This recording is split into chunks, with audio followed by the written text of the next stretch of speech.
पश्चिमी राजस्थान यानी बाड़मेर, जोधपुर, जैसलमेर, जालोर के जिलों में जब भी नशे की बात आती है, शादी ब्याह की बात आती है, डोडा पोस्ट की बात आती है, तो एक आदमी को इन दिनों खूब याद किया जा रहा है, मिस भी किया जा रहा है। उस आदमी का नाम है विकास कुमार सिंह। जी हां, आप ठीक सुन रहे हैं। मैं बात कर रहा हूं जोधपुर के रेंज आईजी रहे और वर्तमान में राजस्थान की एएनटीएस के हेड पुलिस ऑफिसर विकास कुमार सिंह की। जोधपुर रेंज में जब वे आईजी रहे, कुछ महीने पहले ही ट्रांसफर होकर के ये जयपुर आए हैं, तब उन्होंने एक नया अभियान छेड़ दिया था कि कोई भी शादी ब्याह में अगर इस प्रकार के जो नशे हैं उनकी मनुहार होती हैं, या नशों का सेवन अगर शादी ब्याह में किसी सामाजिक कार्यक्रम में होता है तो उनके खिलाफ कार्रवाई होगी। और वो अभियान इतना कारगर साबित हुआ कि लगभग हर गांव में और हर समाज ने यह प्रण ले लिया था कि हमारे किसी भी सामाजिक कार्यक्रम में डोडा और अफीम का सेवन न तो किया जाएगा और न ही करने दिया जाएगा। कुछ महीनों तक इस अभियान ने ऐसी रफ्तार पकड़ी थी कि हर कोई व्यक्ति इस अभियान की तारीफ कर रहा था, और विशेषकर गरीब तबके के लोग जिनको मजबूरन चाहे विवाह समारोह हो या कोई और सामाजिक घर में प्रोग्राम हो, और अधिकतर वहां पर जो मृत्यु भोज चलते थे, इस प्रकार के कार्यक्रमों में डोडा और अफीम का इतना उनको नशा करवाना मजबूरी हो गया था, क्योंकि समाज के कुछ लोग उन्हें ताने देने लगते थे। और जब इस प्रकार के अभियान चले तो उन्होंने विकास कुमार सिंह को अपना भगवान मान लिया था। लेकिन पिछले कुछ महीनों से इस क्षेत्र के हालात बदल गए हैं। हालांकि नशों पर इसी प्रकार कार्यवाही हो रही है। अवैध प्रकार के नशे, चाहे स्मैक हैं, चाहे एमडी हैं, डोडा है, अफीम है, इन तमाम प्रकार के नशों की तस्करी करने वालों पर नकेल कसी जा रही है। जोधपुर रेंज की पुलिस, अलग अलग जिलों की पुलिस अच्छा काम कर रही है।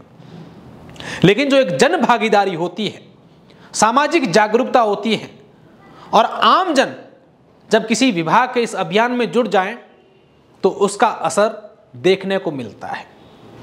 लोग यही कह रहे हैं कि काश विकास कुमार सिंह अभी भी हमारे इस जोधपुर रेंज में होते, कुछ महीने और रहते, और इस अभियान को इस तरीके से लागू करवा देते कि लोग वापस से इस नशे प्रवृत्ति को, इस नशे के चलन को शुरू करने से पहले 100 बार सोचें, तो शायद उसका असर दिखता।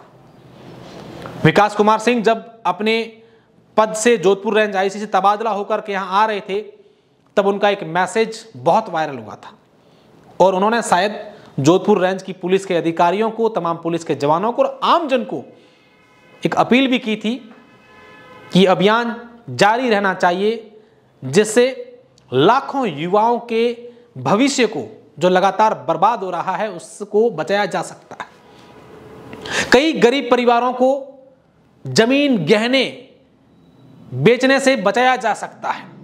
लाखों रुपए के कर्ज लेने से इन गरीब लोगों को बचाया जा सकता है।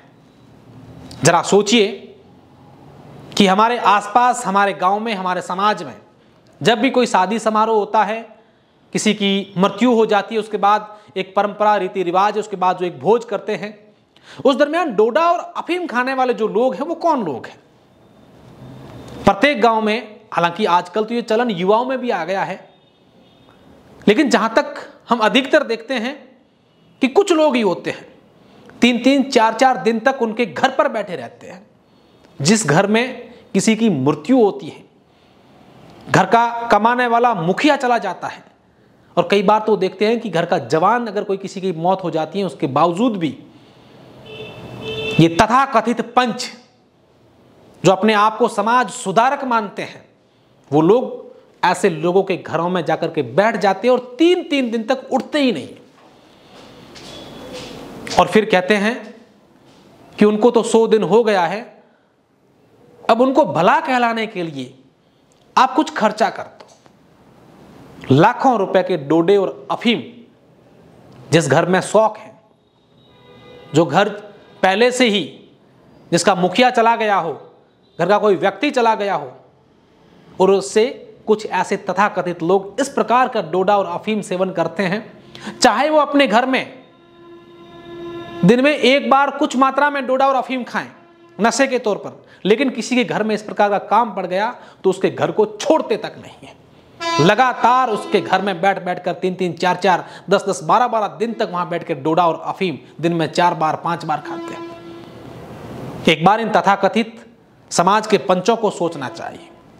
और मैं तो सिर्फ पुलिस के अधिकारियों को, पुलिस को और तमाम जागरूक लोगों के साथ साथ उन लोगों को भी कहना चाहूंगा जो समाज का हिस्सा है, आप ऐसे लोगों का विरोध कीजिए। जहां बैठे उनको टोकिए और उनको बार बार कहिए कि आपने घर में भी इतना खाते हो क्या। कभी उस जिसके घर में ये लोग चल रहा है उसके घर की परिस्थितियों के बारे में भी बात कीजिएगा। हो सकता है शर्म के मारे वो इस प्रकार के काम करने कुछ कम करते। शादी समारोह में हम लोग देखते हैं, कोई भी सामाजिक कार्यक्रम, रेहान रपान जो कुछ भी होता है, एक समय होता था मनुहार के तौर पर ये सब चीजें चलती थी, लेकिन अब इमोशनली, सोशली इमोशनल करके ऐसे गरीब लोगों से, किसान परिवार के लोगों से इस प्रकार के नशे के जो हैं वो एक ट्रेंड सा चल चुका है। विकास कुमार सिंह आज हमारे जोधपुर रेंज में है या नहीं है, राजस्थान में कहीं पर भी काम कर रहे हैं। ऐसे विकास कुमार सिंह और आएंगे, अभी काम कर भी रहे हैं, कई अच्छे अधिकारी काम भी कर रहे हैं। लेकिन जब तक जन भागीदारी ऐसे अभियानों में नहीं होगी तब तक इसी प्रकार का नशे का चलन चलता रहेगा। इस वीडियो के माध्यम से या यह वीडियो बनाने के पीछे मेरा उद्देश्य मात्र इतना है कि इन दिनों शादियों का सीजन चल रहा है। हम लोग देख रहे हैं कि जिन घरों में शादियां हैं, एक बाप ने पिछले 10-15 सालों से एक एक पैसा इकट्ठा करके अपनी बेटी के ब्याह के लिए धन इकट्ठा किया। वो सोचता है कि मेरी बेटी को कुछ अच्छी से शादी करूं, अच्छे परिवार में करूं, मेरे समाज के रिश्तेदार जो लोग आए उनको अच्छा खाना खिलाऊं, अच्छी तरीके से खुशियां मनाऊं। लेकिन वो धन इकट्ठा किया हुआ वो नशे में चला जाता है। युवा पीढ़ी इस प्रकार के नशे से दूर रहें। और मैं पुनः समाज के उन तमाम तथाकथित पंचों से कहना चाहूंगा कि आप इन गरीबों को लूटना बंद कर दीजिए। आपको लगता है कि हम अच्छा कर रहे हैं, लेकिन क्या वाकई में उसके साथ अच्छा हो रहा है? बेचारे गांव में रहने वाले लोग अपनी जमीन बेच देते हैं, अपनी पत्नियों का गहना गिरवी रख देते हैं, सेठ साहूकारों से भारी भरकम ब्याज में उधार पैसे लेते हैं और फिर आपको डोडे और अफीम खिलाते हैं। जितने भी हमारे दर्शक इस वक्त इस वीडियो को देख रहे हैं उनसे अपील है कि इस वीडियो को ज्यादा से ज्यादा लोगों तक पहुंचाएं, एक जागरूकता फैलाएं, ताकि हम एक समाज में सकारात्मक परिवर्तन ला सकें। बहुत बहुत धन्यवाद।